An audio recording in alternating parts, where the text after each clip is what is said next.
একজন মুগ্ধ একজন পানি একজন আবু সাইদ।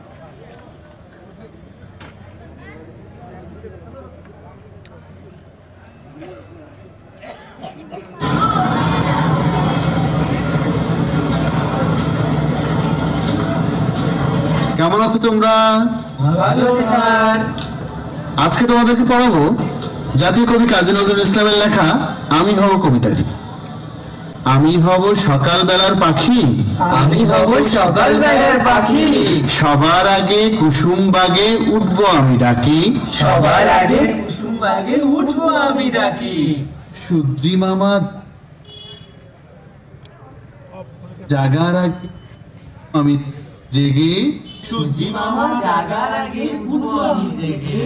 হয়নি সকাল ঘুমো এখন মা বলবেন রেগে, হয়নি সকাল ঘুমো এখন মা বলবেন রেগে। আজ এ পর্যন্তই, সবাই ভালো থাকো, আল্লাহ হাফেজ। আল্লাহ হাফেজ।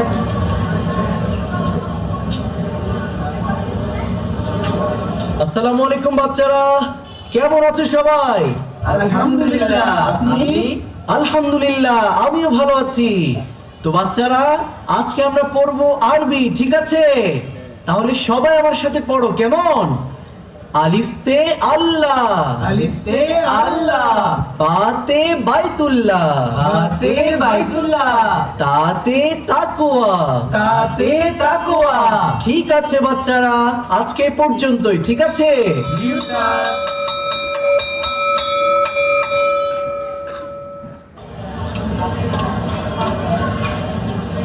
প্রিয় শিক্ষার্থীরা, আজকে ভার্সিটিতে তোমাদের শেষ ক্লাস। গ্রাজুয়েশন শেষ করার মধ্য দিয়ে বিভিন্ন সিভিল সার্ভিসে যুক্ত হয়ে তোমরা দেশকে সেবা দেবে। তবে আমি সন্দিহান কোটার এই বাজারে মেধার সঠিক মূল্যায়ন হবে কিনা। দেশ যখন এমন একটি সংকটময় মুহূর্তের মধ্যে চলছিল, ঠিক তখনই সরকারি চাকরিতে নিয়োগের ক্ষেত্রে প্রচলিত বৈষম্যের বিরুদ্ধে সারা দেশব্যাপী শুরু হয় কোটা সংস্কার আন্দোলন।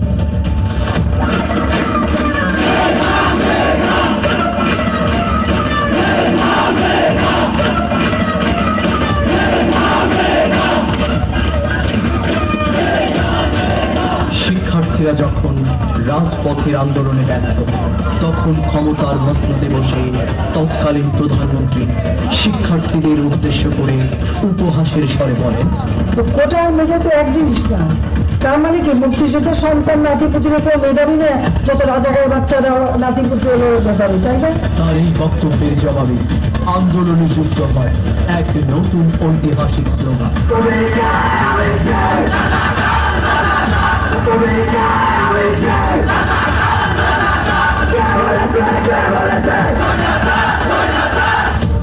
শিক্ষার্থীদের এই অহিংস আন্দোলনে সহিংস আক্রমণ চালায় সরকার দলীয় ছাত্র সংগঠন, ছাত্রলীগ সহ যুবলীগ এবং অত্যাচারী পুলিশ বাহিনী।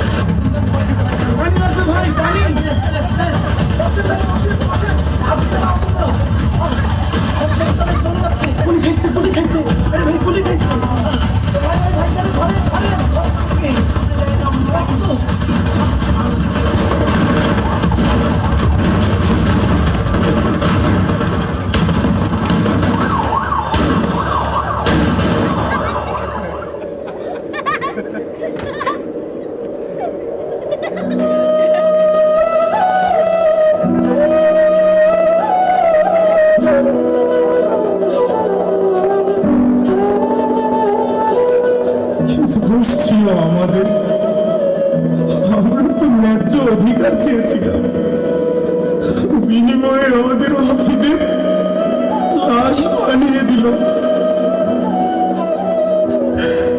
এর নাম কি স্বাধীনতা?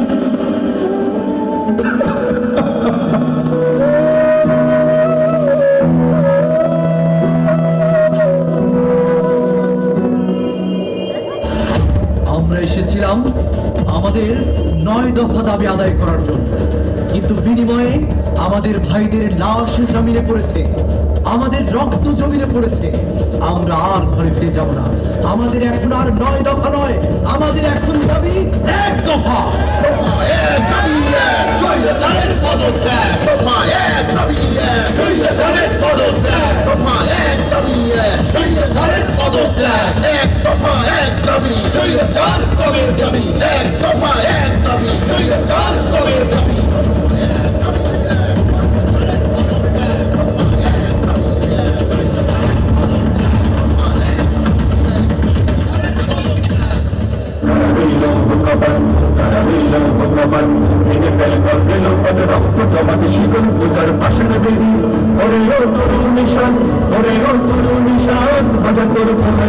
ধ্বংস নিশান করুক প্রাচীর প্রাচীর ভেদি।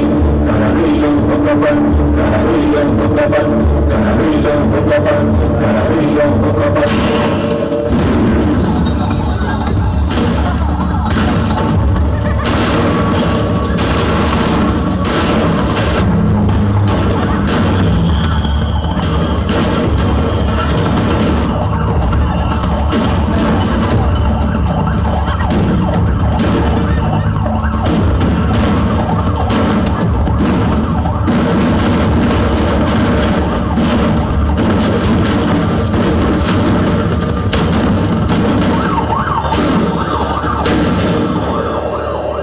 অবশেষে পতন হয় স্বৈরাচারী সরকারের, মুক্তি পায় বাংলাদেশ।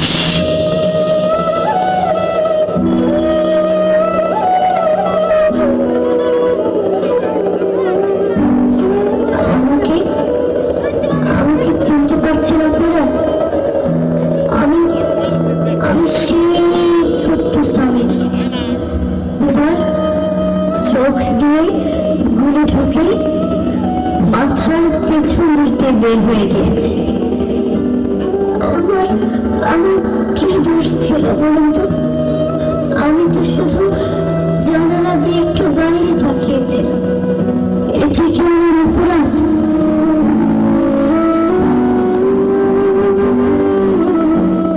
আর আমি তো পানি বিলাতে গেছিলাম।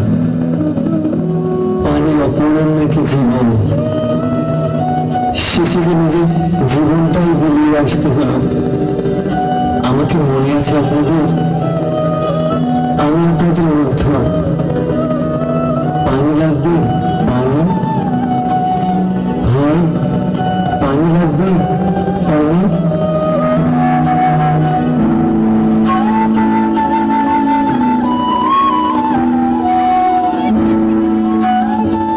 বাড়ি থেকে ফোন করে বলেছিল সামনে যাস না,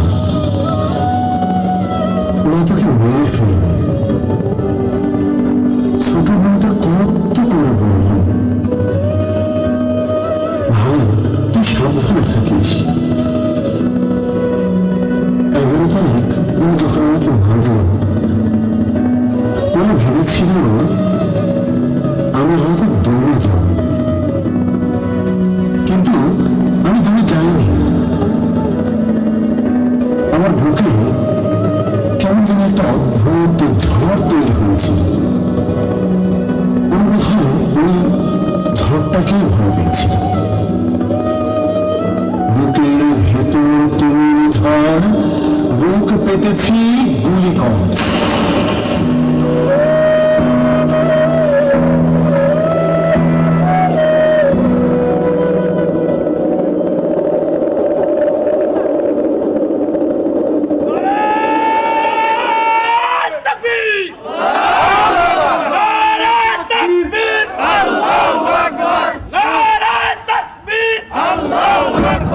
আবু সাইদ মুগ্ধ,